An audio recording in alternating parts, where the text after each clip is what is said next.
Okay, one of the interesting differences that you will see between absurdism and existentialism is that they both agree that the universe is inherently meaningless.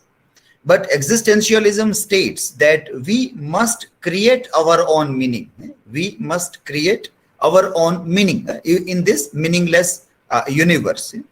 So the existentialist mantra, at least of the Sartrean variety, Sartre, Jean-Paul Sartre, says that existence precedes essence.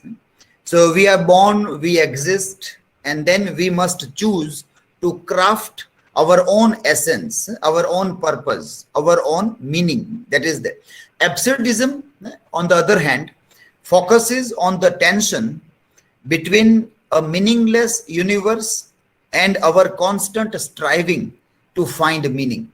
This tension is what gives rise to the absurd. So you are in between in absurdism. You are Trishanku. You are in between. You feel the tension. What is the tension?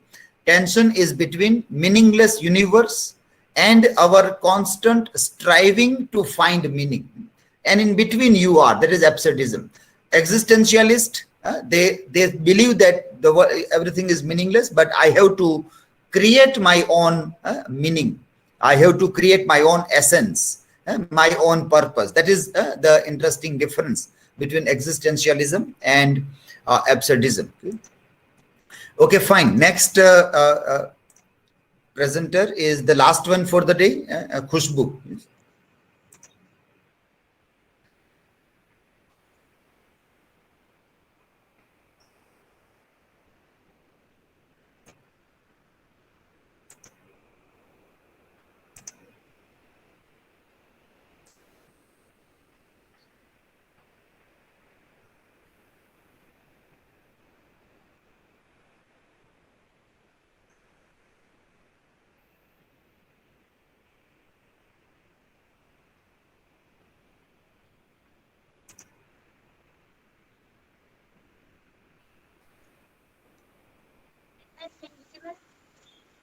Your voice is very low. Can you speak again? My screen visible? Yes, it is visible now. Yeah.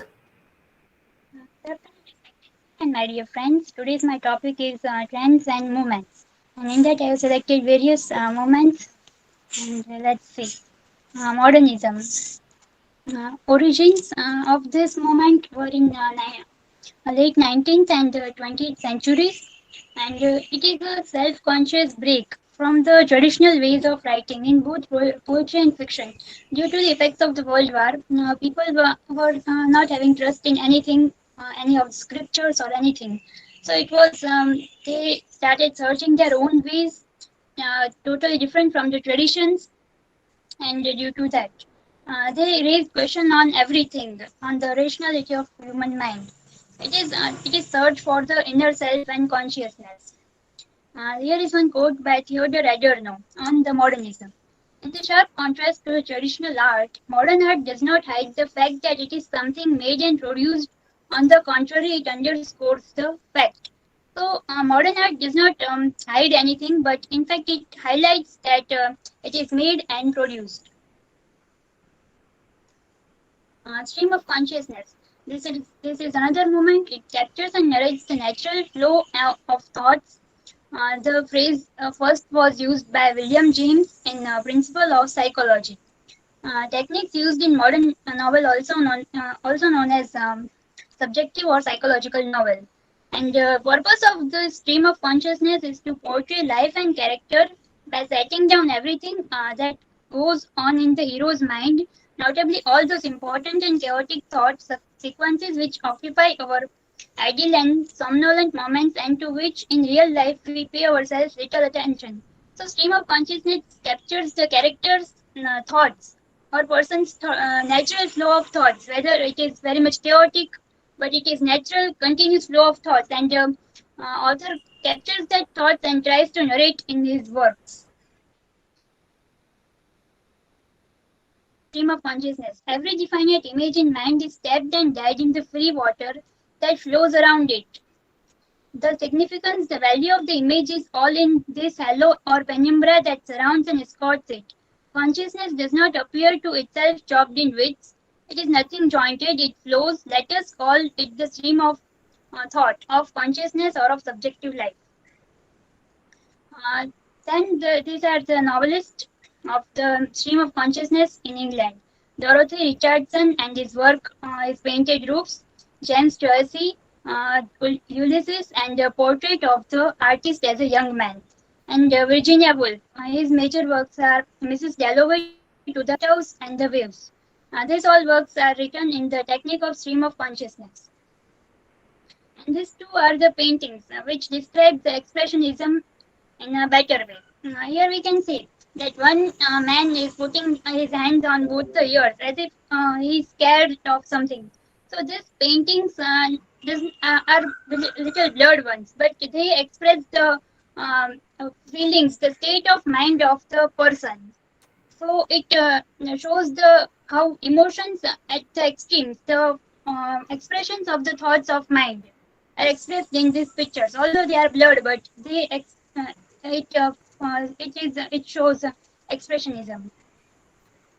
Expressionism, according to R.G. Hodger, expressionism is a form of romantic art in which emotion or emotive elements expressed through violent distortions and exaggeration are taken to the point of excess. It is a characteristic of art which emerges and becomes dominant in times of social and spiritual stress. An expressionist paints life not as it visible to him on the surface, but life as he or his character passionately feels it to be. It is the state of mind. The external appearance of his object is consciously distorted in order to represent the object as it is felt. Kurt Hiller was the first to apply the term expressionism to German literature in 1911. Then we have another movement, Surrealism. It was the founder was Henry Britton, who in 1924 issued the Surrealist Manifesto, which explained that a higher quality could be captured by freeing the mind, logic, and rational control.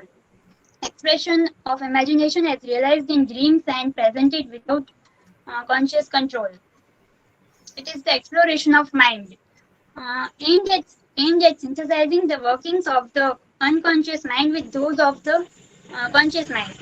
The surrealist is non-logical, anti-rational, and anti-realist. There was a point in the mind, he thought, where beyond realism is attained new knowledge. Surrealism spread all over the world. Belgium, Yugoslavia, Holland, Scandinavia, Britain, Japan, and the whole continent of South America. And it influenced the novel, the theater, the cinema, painting, and sculpture. In his manifesto, which appeared in 1929, Britain explained how the surrealist idea was to revitalize the psychic forces by vertiginous descent into the self, in quest of that secret and hidden territory where all that is apparently contradictory in our everyday lives and consciousness will be made clear. Symbolism. Origin in France in the later half of the 19th century. Edgar Allan Poe, which is the poet and a short story writer and novelist, pioneered symbolism in poetry. His poems that include The Raven, Eulallium, Linear, The Haunted Palace. This contain full of symbols, abundant symbols, and it is very nicely expressed, very excellently expressed in his poems, the symbols.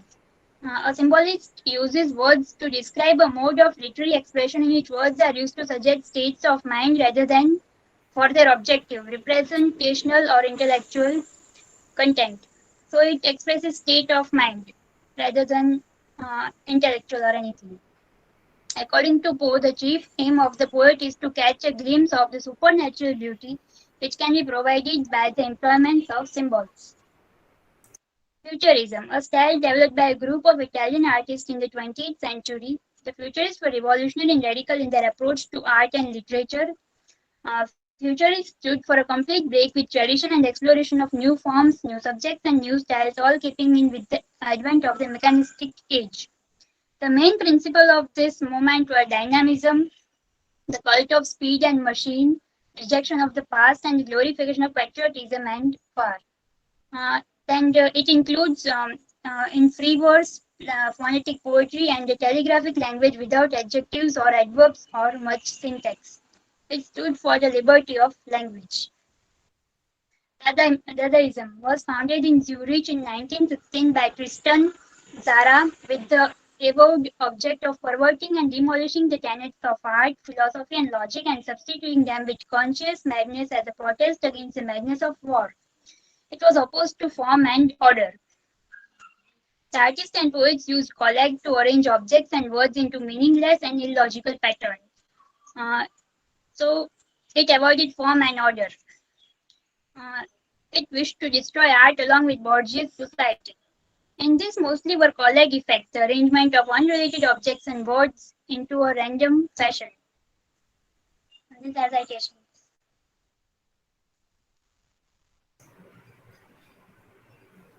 Yes, you can stop sharing, and it was good, well prepared one. And like you have given these images for expressionism, the same way you should have given images for the other isms also. It would have made it more significant, because in this understanding this all isms and trends and movements of arts in 20th century, painting helps us a lot. Painting is always helping us. And then if you can find poems also about all these trends and movements, it will be still more significant to see that how you can give examples from poems also beyond paintings. Yes, questions to her? Khushbu,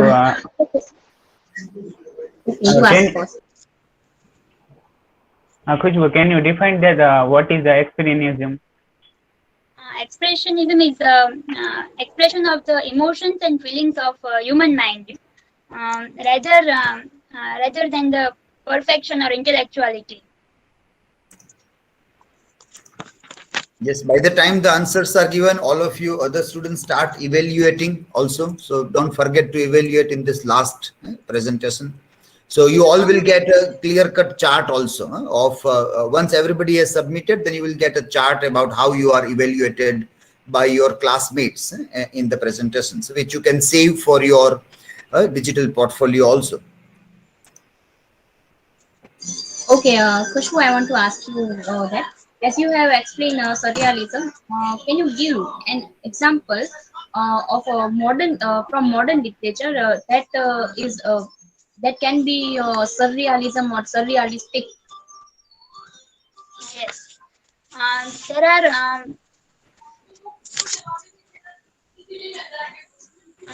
are many types of examples which can be found in literature, which can be surrealistic, like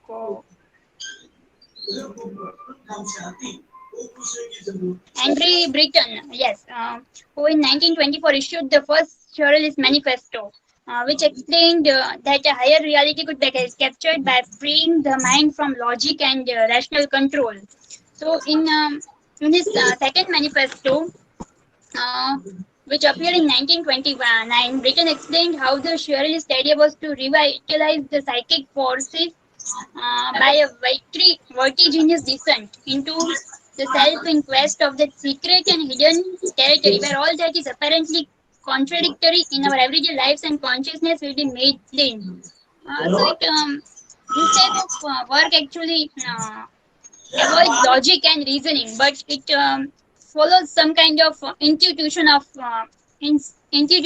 human mind, and this moment spread all over the world. Exact works I don't remember of this moment, but I can say that this moment is not based on logic and reasoning, but continuous flow of human mind and institution of human person. When we think deeply and then we get some, it is kind of that. So, I want to ask something. Can we say that movie 2012 can be a surrealistic movie? 2012 means which one? 2012? In which we are seeing everything is destroying itself because of the... it is more of an apocalyptic film. Apocalyptic. the genre, because there is apocalypse literature also in 20th century. So apocalyptic or apocalypse means Qayamat ka din, the day of judgment, final day when everything will be destroyed. So it will fall under that. Surrealism is more of a matter of a treatment, that what kind of treatment is given to reality, That is what it makes. So there are surrealist poets. There is a book also titled as Surrealist Poets. Pablo Neruda is one very famous name, Pablo Neruda, Charles Baudelaire, Arthur Rimbaud. These are some of the famous names who are writing in this. But what helps in understanding this is more of the images in painting that helps in understanding that how surrealists do things with time, how they mold time, or how they visualize time. That's why we have to go to images to look into this all isms that makes something easy for us to understand. So when you see this surrealist art or surrealist photography, then you find that what they do with reality. So there is a play with reality here. Beyond realism, they try to do things. So if you see such paintings here, or something that is done with reality here, this painting, if you see, there is a kind of a rock, and then some hands are put to rock. Then it becomes a kind of this playing digitally with this art thing. So basically it is a kind of movements against realism, that we perceive reality in a particular way. But surrealists try to look at reality in a much different way, beyond some reality. It's not metaphysical reality, but surreal, where in a sense we try to understand well what it tries to say. But if you want to explain it, it's very difficult to explain.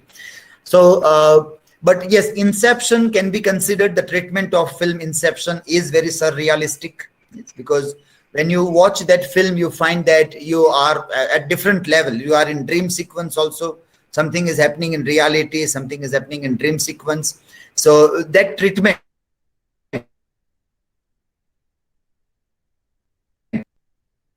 the street starts bending. So that are all surreal way of putting the thing that happens in mind in such a way. And you try to capture what is happening in mind, because in mind everything starts bending. Time bends in our mind. Physical world bends in a crooked way in our mind. And to give a kind of a picture or a poetic imagination is very tough. Even in cinema it is very tough. But Christopher Nolan is able to do that in films like Inception and many other films which he has made. Even in Batman series, he has made a trilogy on Batman series. There also he tried to bring these elements of surrealism there. Okay, fine. So a reminder again, everybody, to mark. Don't forget to mark, so I don't have to remind. And timestamp. Don't forget to give the timestamps in a proper way in the shared document there. Okay. And at we are going to have a group photo. So we are meeting at 1:50, just 10 minutes before the second slot that is going to begin. So we are meeting at that time, 1:50, for a group photo of the entire class. Okay? We are ending our class now here.